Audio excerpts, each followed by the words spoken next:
할렐루야. 오늘도 하나님 앞에 예배하는 심령마다 하나님 크신 은혜 베풀어 주시길 기도합니다. 내 영혼아, 네가 어찌하여 낭망하며 어찌하여 내 속에서 불안하여 하는고. 너는 하나님을 바라라. 나는 내 얼굴을 도우시는 내 하나님을 오히려 찬송하리로다. 아멘. 우리 이 시간 다 같이 사도신경으로 신앙 고백 드리겠습니다. 전능하사 천지를 만드신 하나님 아버지를 내가 믿사오며 그 독생자 우리 주 예수 그리스도를 믿사오니 이는 성령으로 잉태하사 동정녀 마리아에게 나시고 본디오 빌라도에게 고난을 받으사 십자가에 못 박혀 죽으시고 장사한 지 3일 만에 죽은 자 가운데서 다시 살아나시며 하늘에 오르사 전능하신 하나님 우편에 앉아 계시다가 저리로서 산자와 죽은 자를 심판하러 오시리라. 성령을 믿사오며 거룩한 교회와 성도가 서로 교통하는 것과 죄를 사하여 주시는 것과 몸이 다시 사는 것과 영원히 사는 것을 믿사옵나이다. 아멘. 감사합니다. 우리 이 시간 다 같이 찬양 드리겠습니다.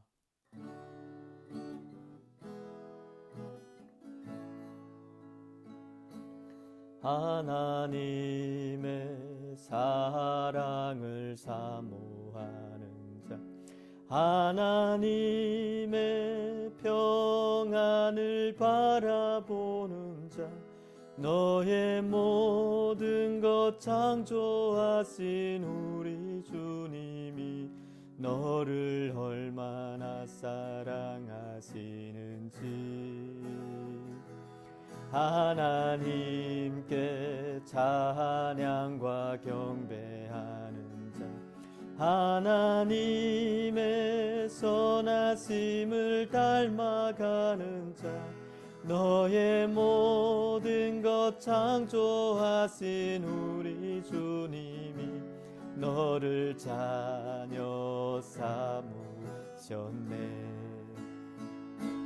하나님 사랑의 눈으로 너를 어느 때나 바라보시고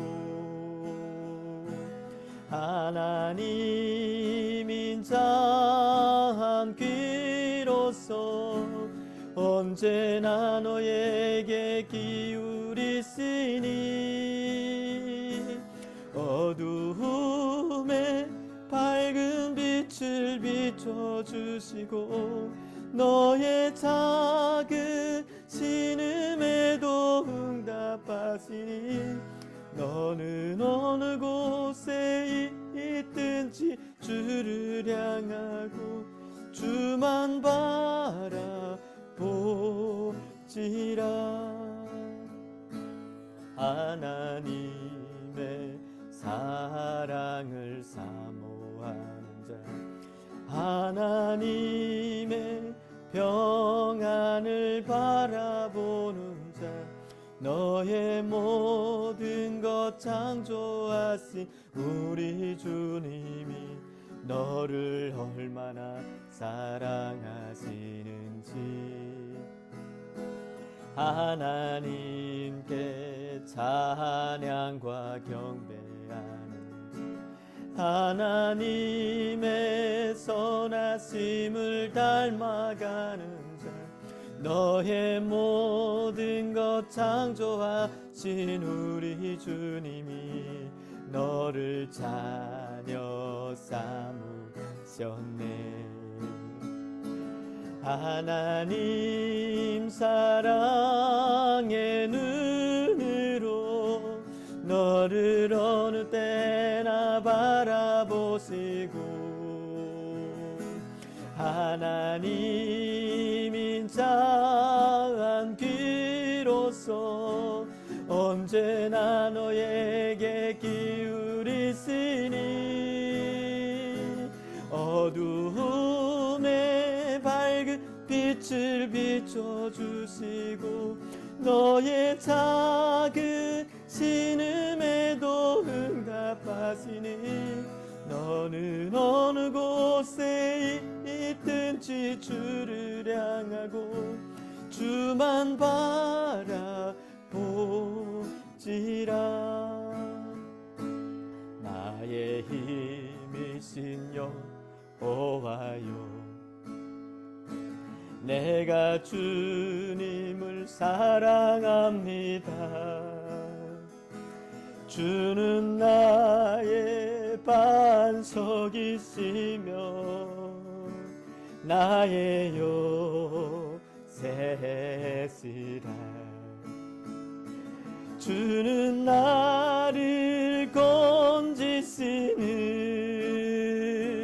나의 주, 나의 하나님, 나의 피할 바위시요 나의 방패시라.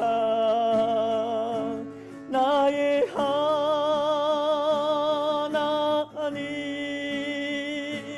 나의 하나님,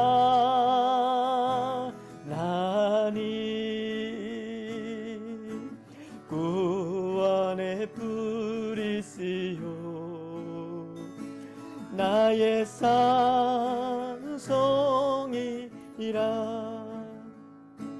나의 생명이신 여호와여,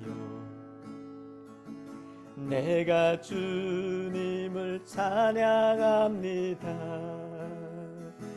주는 나의 사랑이시며 나의 의지시라. 주는 나를 이끄시어 주의 길 인도하시며 나의 생의 목자 되시니 내가 따르리라.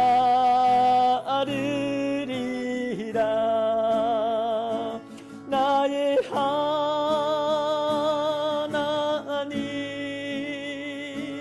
나의 하나님,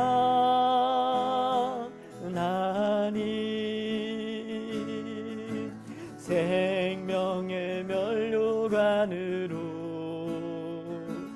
내게 씌우소서.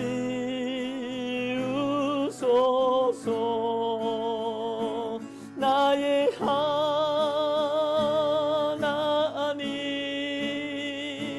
나의 하나님,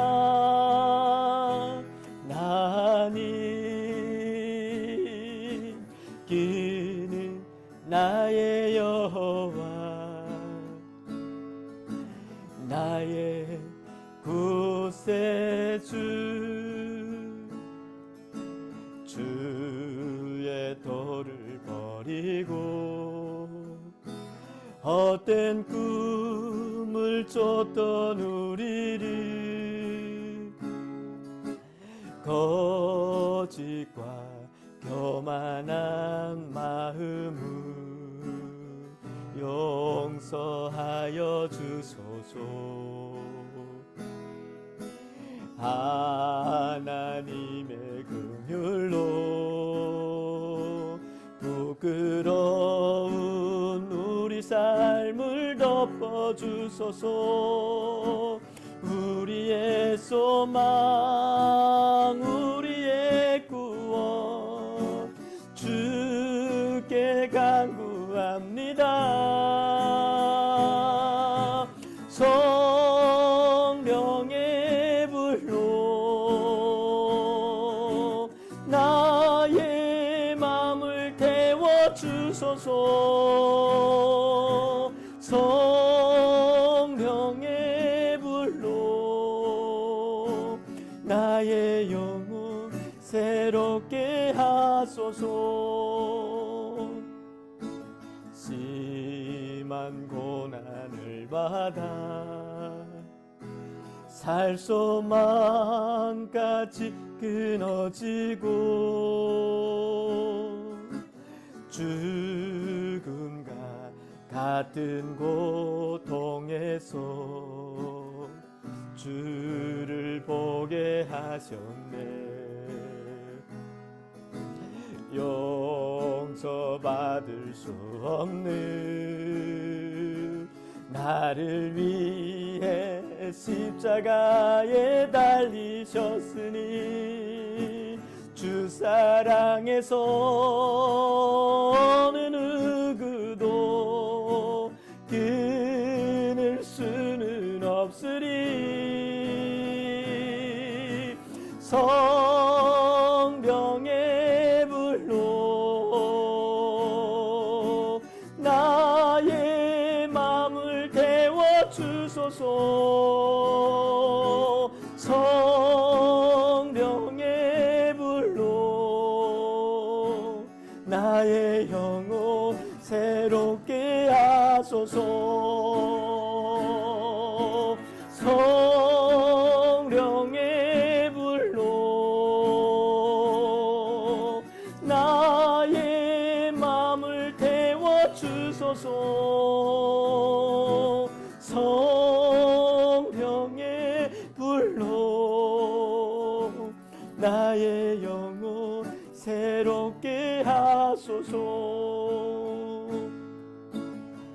이 땅의 황무함을 보소서. 하늘의 하나님 긍휼을 베푸시는 주여, 우리의 죄악 용서하소서. 이 땅 고쳐 주소서. 이제 우리 모두 하나 되어 이 땅에 무너진 기초를 다시 쌓을 때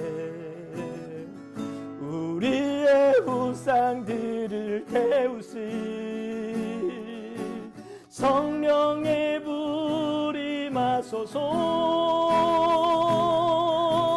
붕의 불길 타오르게 하소서. 진리의 말씀 이 땅 새롭게 하소서. 은혜의 강물 흐르게 하소서. 성령의 바람 이제 불어와 오 주의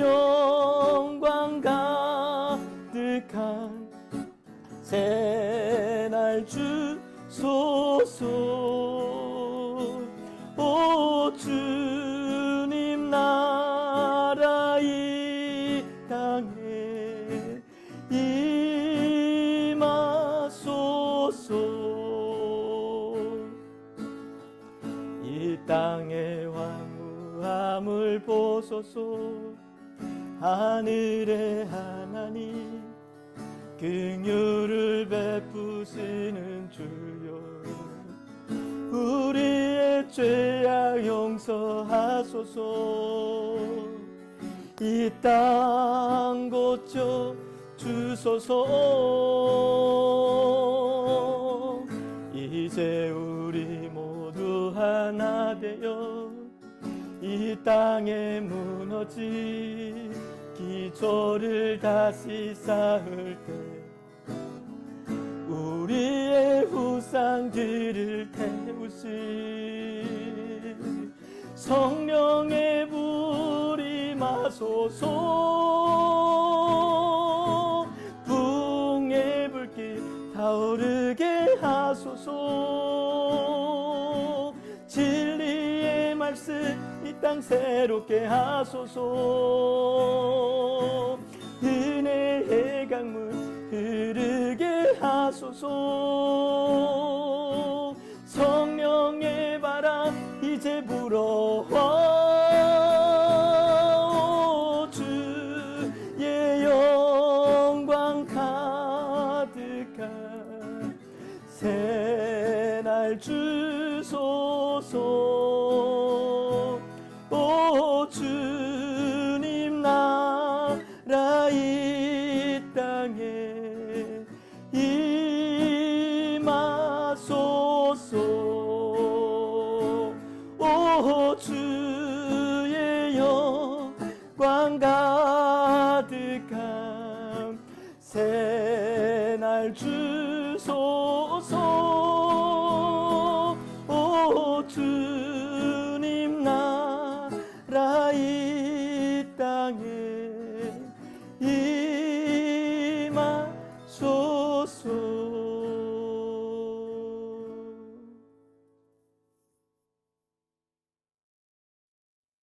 다 같이 기도드리겠습니다. 좋으신 하나님 아버지, 이 시간 하나님의 이름을 높이 찬양합니다. 코로나로 인하여 함께 모이지 못하고 각 처소에서 예배를 드립니다. 이곳에 임재하셔서 드리는 예배를 기쁘게 받아주시옵소서. 원래 저희는 죽어 지옥에 갈 수밖에 없었던 죄인들입니다. 예수 그리스도께서 저희를 위해 십자가에서 죽으시고 주님을 믿는 자마다 우리의 죄를 용서하여 주셔서 이제 천국의 소망을 바라보며 살 수 있게 해주시니 감사합니다. 우리에게 아바 아버지라 부를 수 있게 해주시고 하나님의 자녀가 되는 축복을 허락하여 주시니 감사합니다. 그동안 정신없이 살아가던 세상이 코로나로 인하여 우리를 멈추게 했습니다. 빠르게 확산되고 있는 바이러스의 공포를 지켜보고 있으며 세계 경제가 무너지고 있음을 걱정하고 있습니다. 지쳐있던 자연이 코로나 속에서 빠르게 회복하고 있는 것처럼 우리도 회복시켜 주시옵소서. 잠시 멈춘 세상 속에서 무엇이 중요한지 깨닫고자 뒤돌아봅니다. 소홀했던 주님과의 관계가 회복되길 원하며 신앙이 회복되길 원합니다. 우리의 영혼이 항상 주를 바라보게 하시옵소서. 그동안 일로 인해 소홀했던 가정을 섬길 수 있게 하시니 감사합니다. 잃어가고 있던 건강을 회복할 수 있는 시간을 주시니 감사합니다. 건강한 모습으로 주님을 섬기게 하옵소서. 코로나와 싸울 수 있는 의료진들을 허락하여 주시니 감사합니다.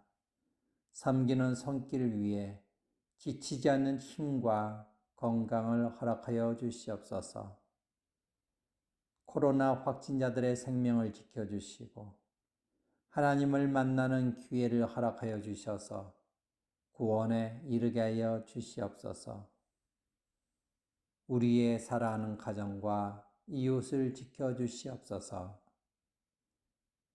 이 시간 목사님께서 말씀 증거하실 때 하나님께서 붙들어 주시고 말씀 듣는 저희들에게 깨달음 허락하셔서 순종하는 성숙한 자녀 되게 하옵소서.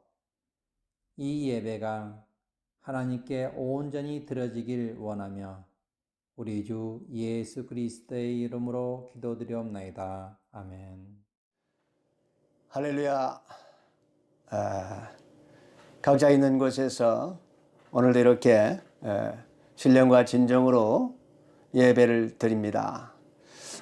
여러분 모두에게 주님의 평강과 은혜가 함께 하시기를 바랍니다.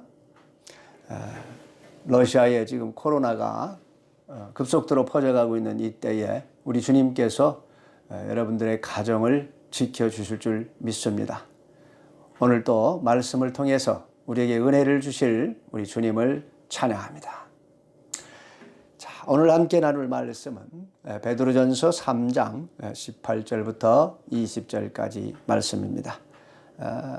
세 구절밖에 안 되니까 우리 같이 한 목소리로 읽어보겠습니다. 그리스도께서도 단번에 죄를 위하여 죽으사 의인으로서 불의한 자를 대신하셨으니 이는 우리를 하나님 앞으로 인도하려 하심이라. 육체로는 죽임을 당하시고 영으로는 살리심을 받으셨으니 그가 또한 영으로 가서 옥에 있는 영들에게 선포하시니라. 그들은 전에 노아의 날 방주를 준비할 동안 하나님이 오래 참고 기다리실 때에 복종하지 아니하던 자들이라. 방주에서 물로 말미암아 구원을 얻은 자가 몇 명뿐이니 겨우 8명이라. 아멘. 오늘은 우리가 베드로전서 10번째 강해입니다.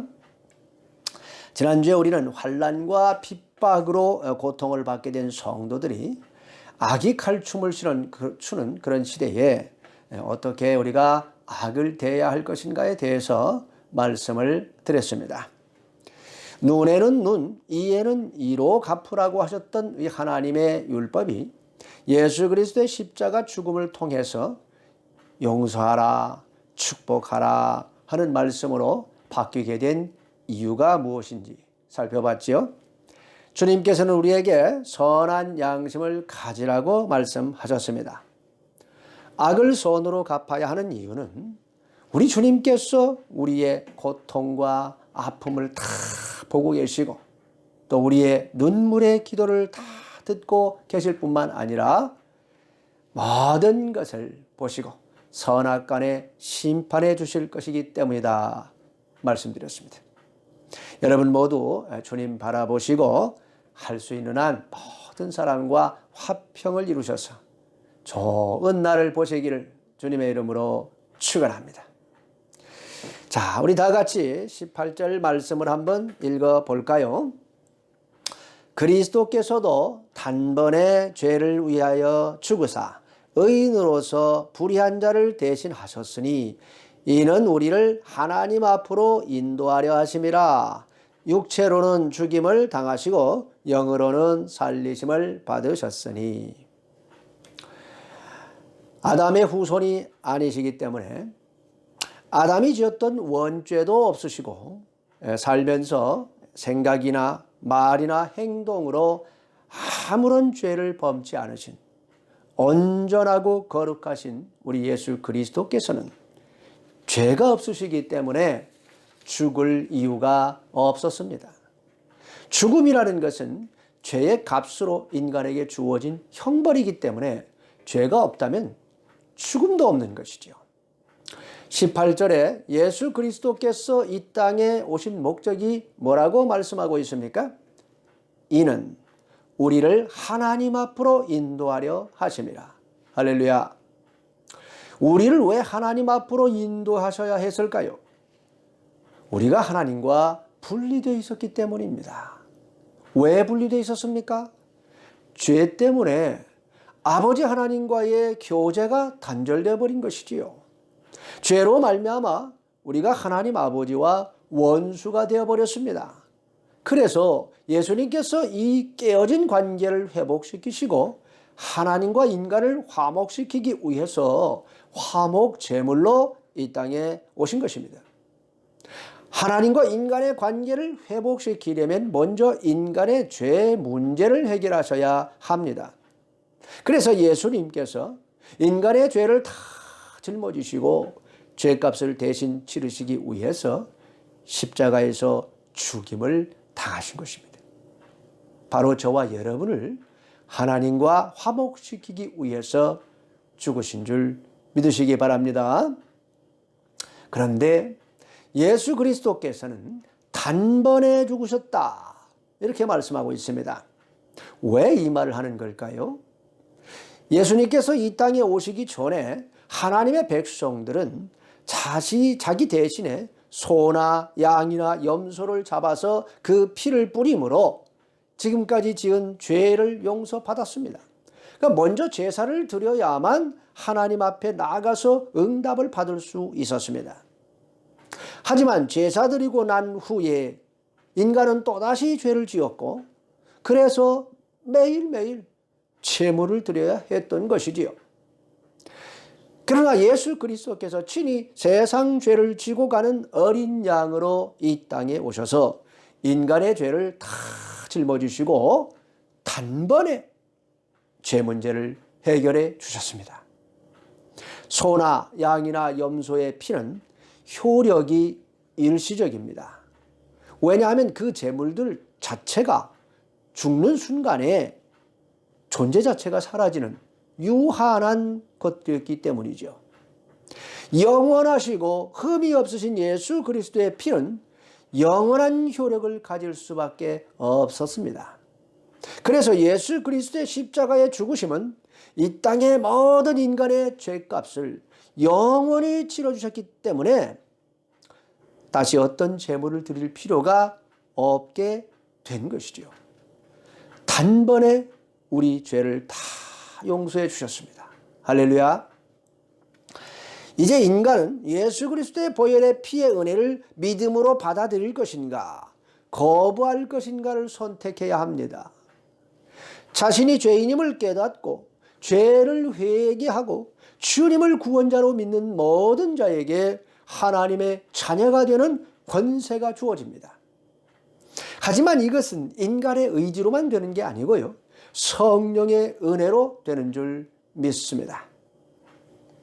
자, 18절에서 예수 그리스도께서 육체로는 죽임을 당하시고 영으로는 살리심을 받으셨다라고 말씀하고 있습니다.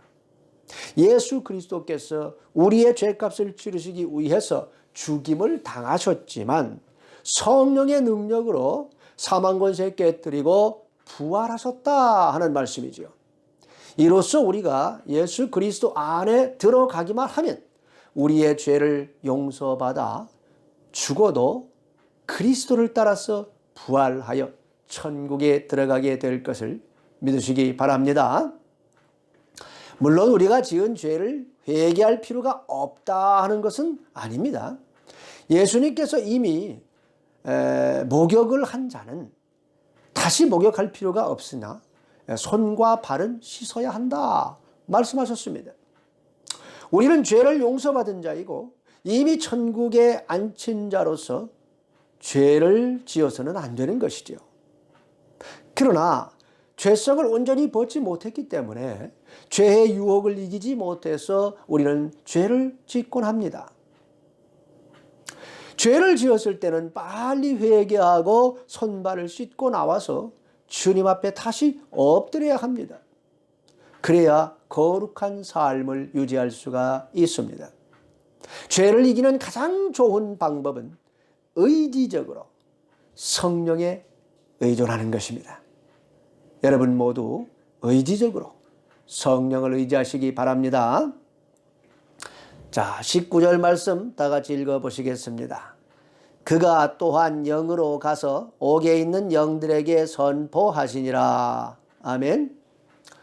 네, 이 구절은 성경에서 가장 난해한 구절입니다.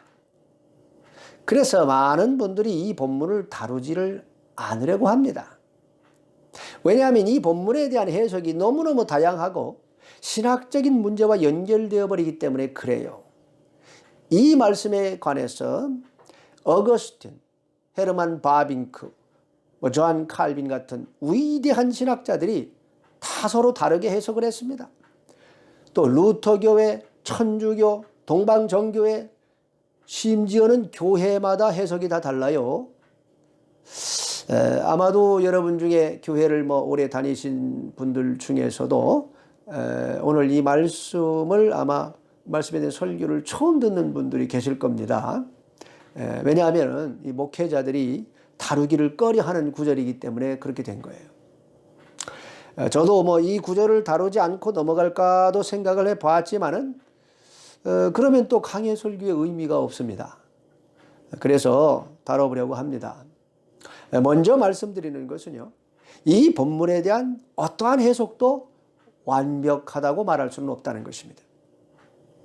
제가 마틴 루터나 존 칼빈이나 성 어거스틴과 같이 위대한 신학자도 아니기 때문에 기존의 해석들을 종합해서 최대한 쉽게 풀어가지고 설명을 해보겠습니다. 자, 이 말씀을 해석함에 있어서 가장 큰 논쟁은 바로 옥에 있는 영들이 누구를 의미하느냐 하는 문제입니다. 크게 천사를 의미한다 보는 견해와 사람을 의미한다고 보는 견해가 있어요. 천사로 해석하는 사람들은 20절에 이어지고 있는 노아의 때라는 말을 근거로 바로 창세기 6장 2절에 하나님의 아들들이 사람의 딸들의 아름다움을 보고 자기들이 좋아하는 모든 자로 아내를 삼는지라 라고 하는 이 말씀에 등장하는 이 하나님의 사람 아들들이 천사를 의미한다고 해석을 합니다. 그래서 천사들과 인간이 결혼을 해가지고 네피림이라고 하는 거인들을 낳았다, 그렇게 해석을 해요.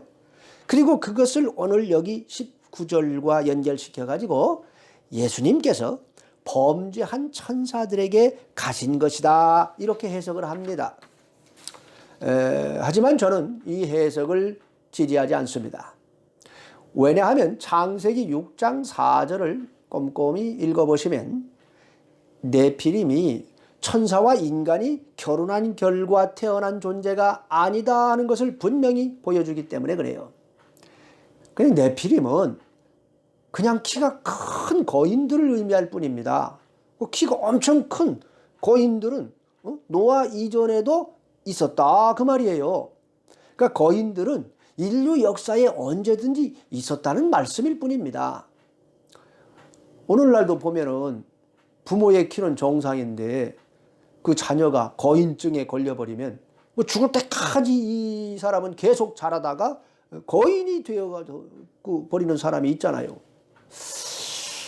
자, 그렇다면 거기서 말씀하고 있는 하나님의 아들들과 사람의 딸들은 그럼 무엇을 말하는 것일까요? 이 말에서는 아들과 딸이라고 하는 이 단어에 주목을 해야 합니다. 그 당시 사회에서 아들과 딸의 이 본질적인 차이는 아버지의 기업을 이을 자격이 있느냐 없느냐입니다. 하나님의 아들들이라는 말씀은 셋의 후손과 같이 하나님의 말씀에 순종해서 믿음의 계보를 이어나가가지고 하나님의 나라를 기업으로 얻을 수 있는 하나님의 자녀들을 의미하는 말이고요.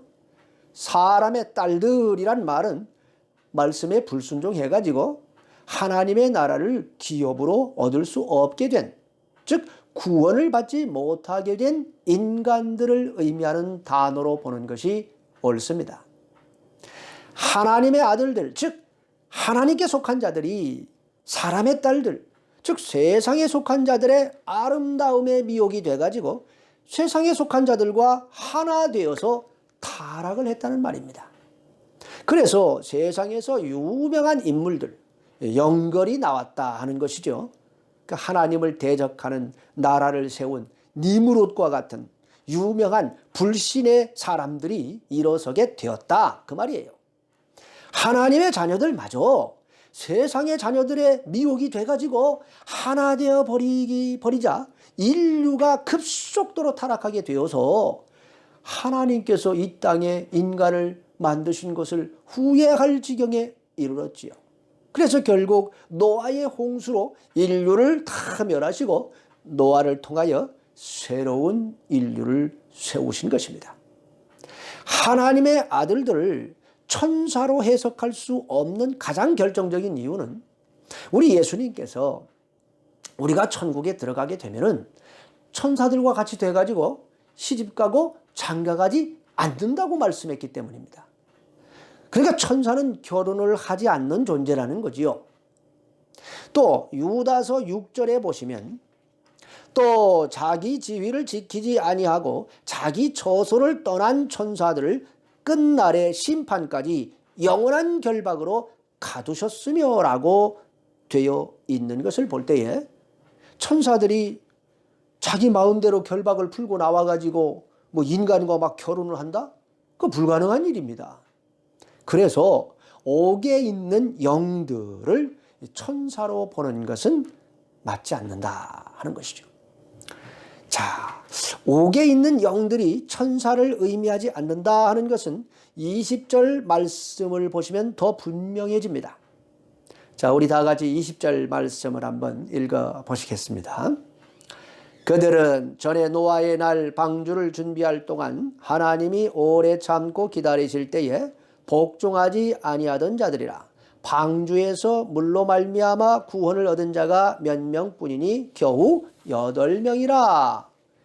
자, 이 말씀에서 19절에 말씀하고 있는 영들이 누구를 의미하는지를 설명하고 있는 겁니다. 노아가 120년간 방주를 만들면서 다가올 하나님의 심판에 대해서 지속적으로 전파를 했고, 그때 하나님께서는 오래 참으시면서 이 인간들이 죄된 삶을 회개하고 돌이키기를 원하셨으나 끝내 회개하지 않고 돌이키지 않아서 결국은 심판을 받았습니다. 그러니까 20절은 천사에 대해서 하는 말씀이 아니고 심판을 받은 인간들에 대해서 지금 언급하고 있는 거잖아요. 따라서 예수님께서 옥에 가셔서 만난 이 영들은 인간의 영혼으로 보는 것이 문맥상 맞는다 그 말입니다. 자, 두 번째 논쟁의 대상은 19절에서 말씀하고 있는 이 옥이라는 것은 어디를 의미하느냐 하는 것입니다. 이것에 대해서 해석이 아주 다양합니다. 19절에 나오는 영들을 천사로 보시는 분들은 이 옥이라는 것이 하나님께서 천사들을 가둔 곳을 의미한다, 그렇게 볼 수밖에 없겠지요. 그러나 천사를 의미하는 것이 아니라고 하는 것은 제가 이미 밝혔으니까 이런 해석은 맞지 않습니다. 자, 천주교에서는 이 옥을 림보라고 하는 연옥이라고 주장을 합니다. 그러니까 연옥은 천국과 지옥의 이 중간 영역인데, 온전한 신자는 천국으로 바로 들어가지만은 불완전한 신자는 이 연옥에 가가지고 형벌을 받아요. 그래서 그 영혼이 정결하게 된 후에 천국으로 가게 된다, 그렇게 주장을 합니다.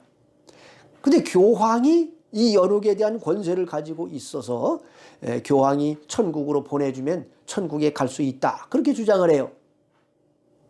그래서 지금 연옥에 있을 여러분들의 부모 형제들을 천국에 보내드려야 하지 않겠습니까?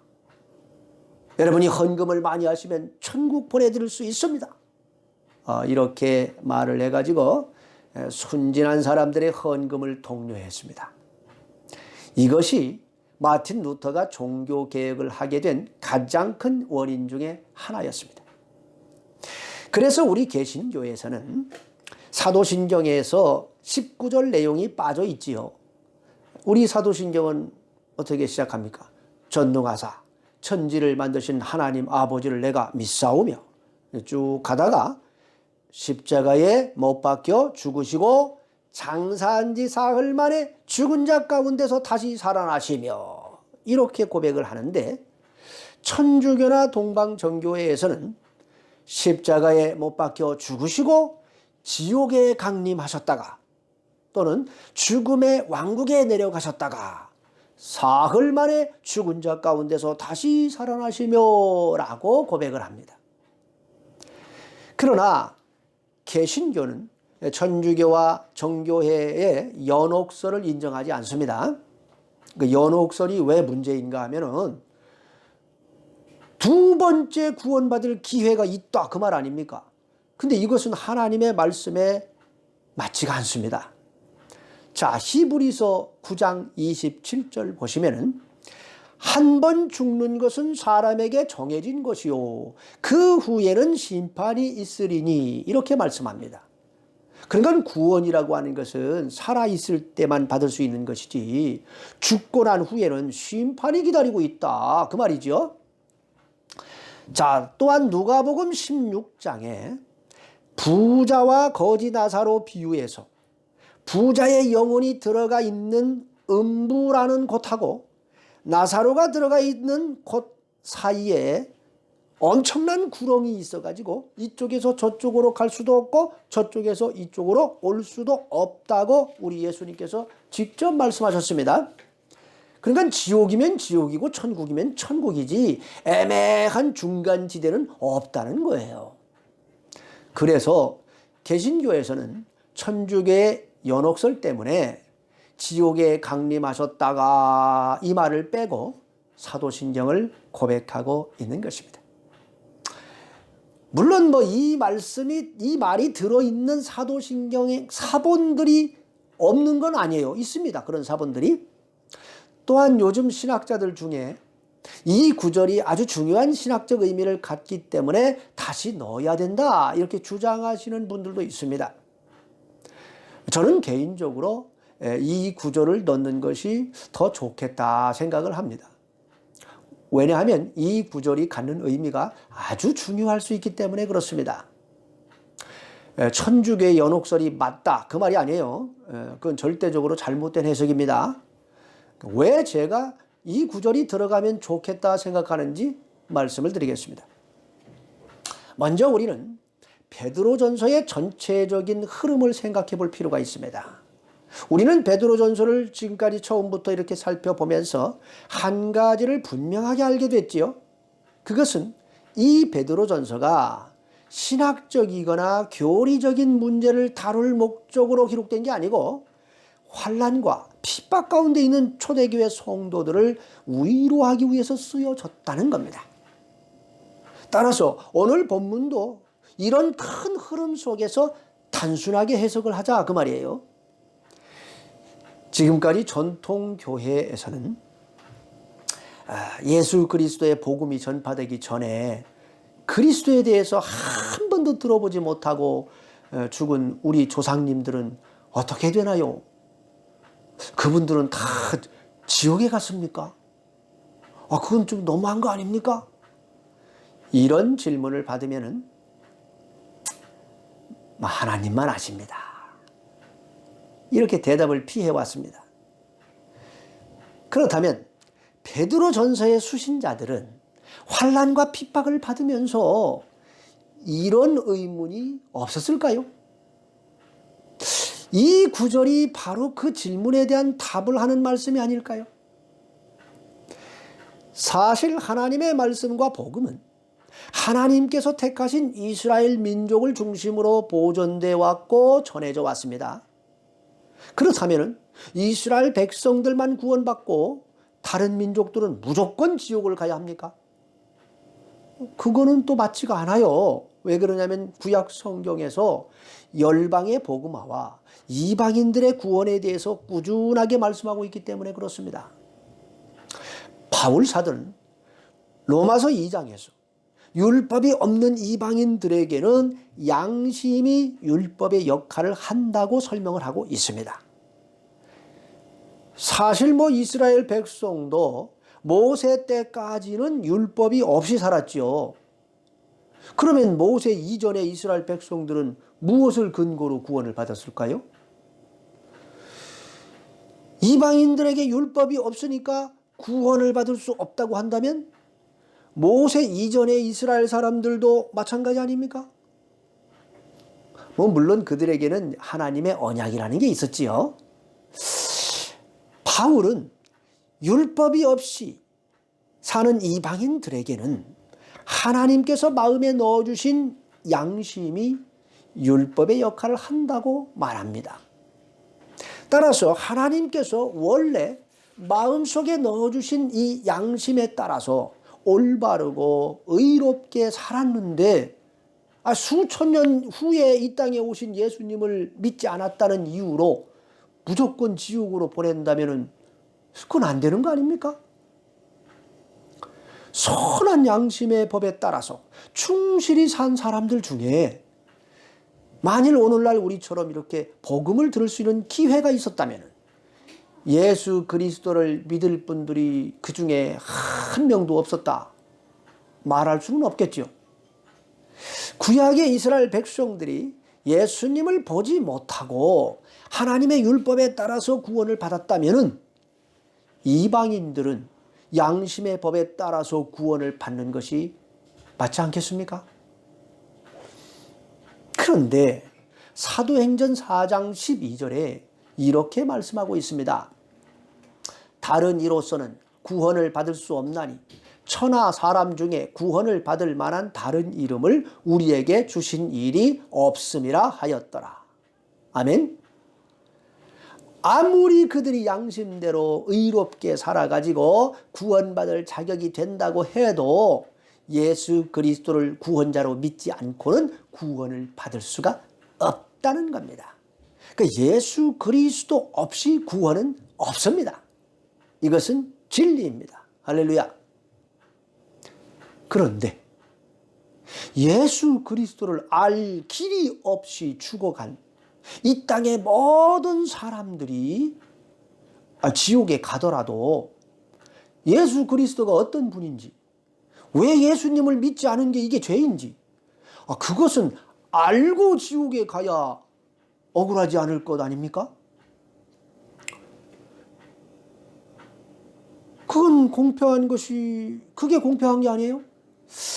또 양심 심판으로 천국에 들어가는 자가 있다고 할 경우에 자신과 같은 이런 심각한 죄인이 예수 그리스도의 은혜로 말미암아 천국에 들어가게 됐다, 그걸 알아야 감사가 나올 거 아니겠습니까?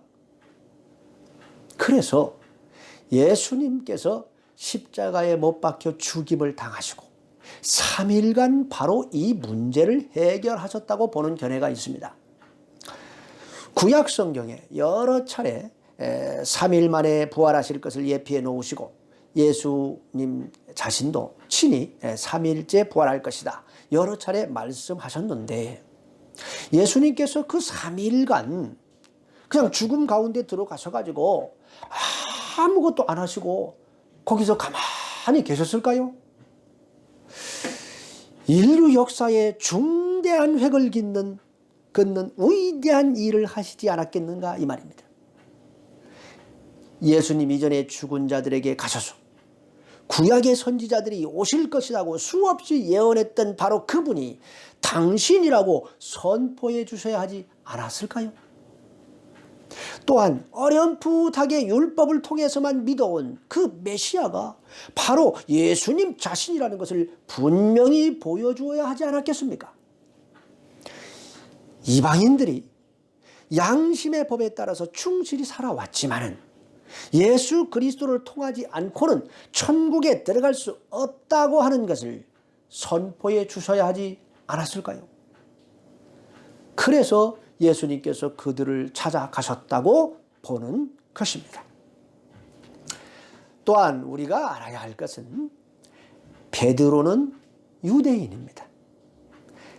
또한 이 베드로서의 수신자들도 유대인들입니다. 그 점을 우리가 간과해서는 안 됩니다. 유대인들이 가지고 있는 죽음에 대한 인식을 잘 이해해야 됩니다. 유대인들은 사람이 죽으면 스올과 히데스로 간다, 그렇게 믿었습니다. 왜냐하면 구약 성경에 그렇게 이제 말씀하고 있기 때문에 그래요. 스올은 음부라는 곳이고 히데스는 지옥이라고 합니다. 따라서 베드로서를 읽는 유대인들은 여기 19절에 옥에 있는 영들이라는 말을 볼 때에 여기서 이 옥이 음부를 의미하는구나 이렇게 자연스럽게 받아들였을 것이다 그 말이에요. 만일 거기에 다른 뜻이 있었다면 베드로가 부연 설명을 해줬겠지요. 유대인들을 잘 아니까. 사실 우리가 대부분의 성경을 보시면 한글 성경은 특별히 구약 성경에는 천국과 지옥이라는 말이 거의 나오지 않아요. 구약 성경에서는 죽은 자들은 다 음부로 내려간다고 기록하고 있습니다. 천국이란 말은 세례 요한이 처음 선포했습니다. 회개하라, 천국이 가까이 왔느니라. 예수님께서도 그렇게 말씀하셨지요. 그리고 예수님께서는 요한복음 14장 2절과 3절에서 내 아버지 집에는 거할 곳이 많다. 그렇지 않으면 내가 너희에게 일렀으리라. 내가 너희를 위하여 처소를 예비하러 가노니 가서 너희를 위하여 처소를 예비하면 내가 다시 와서 너희를 내게로 영접하여 나 있는 곳에 너희도 있게 하리라. 그렇게 말씀했습니다. 다시 말해서 우리가 예수님을 영접하면은 천국이 우리 마음에 이렇게 임하지만은 실제적인 공간으로서의 천국도 이미 준비되었다 그 말이에요. 때가 되면 예수님께서 이제 재림하셔서 우리를 데리고 그곳으로 들어가실 것이다 말씀하셨습니다. 백보자 심판이 있은 후에 천국과 지옥이 실제적으로 펼쳐지는 겁니다. 그렇다면은 그 이전에 죽은 사람들의 영혼은 어디로 가야 하는 걸까요? 십자가에서 함께 못 박힌 강도가 예수님을 믿고 받아들이자 예수님께서는 누가복음 23장 43절에서 네가 오늘 나와 함께 낙원에 있으리라 말씀하셨습니다. 따라서 구원받은 영혼들은 낙원에 가서 기다리게 된다는 걸 알 수가 있습니다. 그리고 구원받지 못한 영혼들은 음부에서 고통받으며 기다리겠지요. 예수님께서 거지 나사로와 부자의 비유를 통해서 부자의 영혼이 음부에서 고통을 당한다고 설명하셨습니다.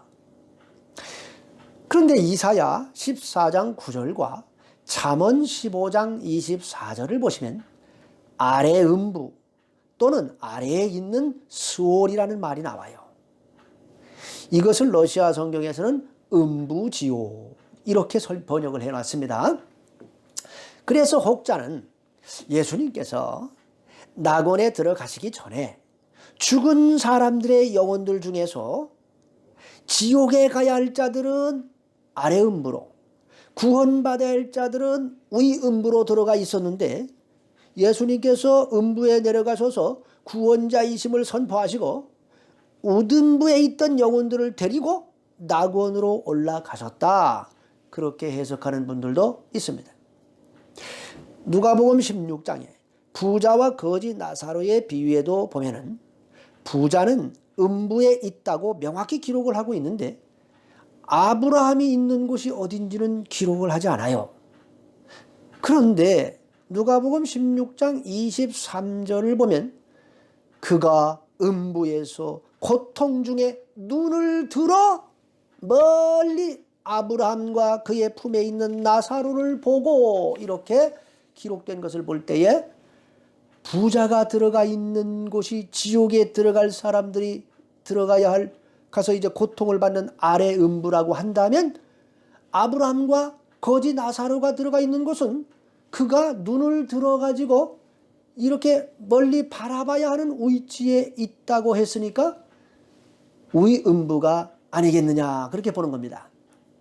그래서 예수님께서 음부로 가셔서 구원자이심을 선포하시고 사망 권세 깨뜨리시고 부활하시기 전에 구원받아야 할 이 위음부에 있던 영혼들만 데리고 낙원으로 올라가셨다 그렇게 보는 것이죠.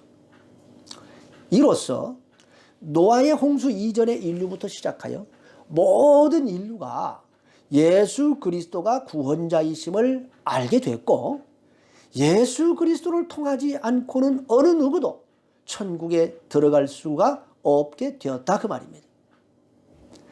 이 땅의 모든 인간이 구원받을 수 있는 유일한 길은 오직 우리 주 예수 그리스도뿐이심을 믿으시기 바랍니다. 다 같이 기도하시겠습니다. 하나님 아버지, 코로나 세태로 인하여 우리가 함께 모여 예배 드리지는 못하지만 영상을 통해서라도 하나 되어 주님께 경배와 찬양을 올리게 하시니 감사합니다. 우리를 하나님 앞으로 인도하시기 위해 화목제물이 되어주신 주님의 사랑에 감사드립니다. 친히 죽음 속으로 들어가사 음부에 있는 모든 영혼들에게 예수 그리스도께서 구원자이심을 선포하심으로 이 땅의 모든 인류가 예수 그리스도를 통하지 않고는 구원을 얻을 수 없음을 확증해 주셔서 감사합니다. 이제 우리가 주 예수 그리스도의 능력으로 이 땅의 영혼들을 구원할 수 있도록 우리를 사용하여 주시옵소서. 코로나 재앙으로부터 우리를 지켜 주시옵소서. 특히 코로나로 인해서 경제적인 어려움을 당하는 성도가 없도록 은혜를 베풀어 주시옵소서. 피할 길을 열어 주시옵소서.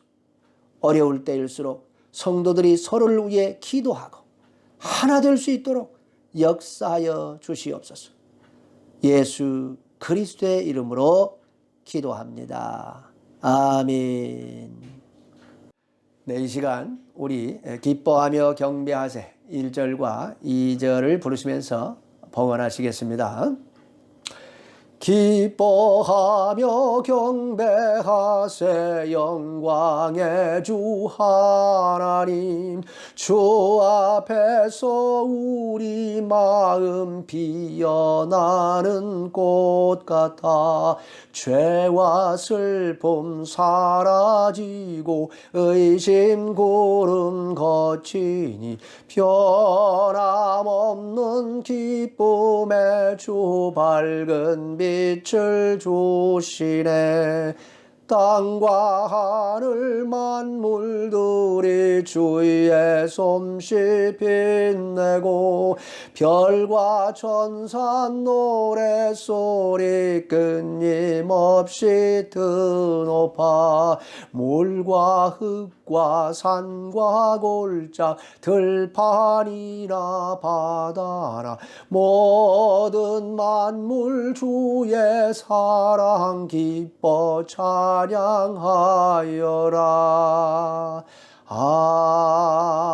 아멘. 다 같이 기도하시겠습니다. 하나님 아버지, 힘들고 어려운 시간입니다. 하지만 이런 가운데에서도 베풀어 주시는 주님의 은혜가 있기에 예물을 드립니다. 믿음으로 드리오니 받아주시고 누르고 흔들어 넘치도록 부어 주실 줄 믿습니다.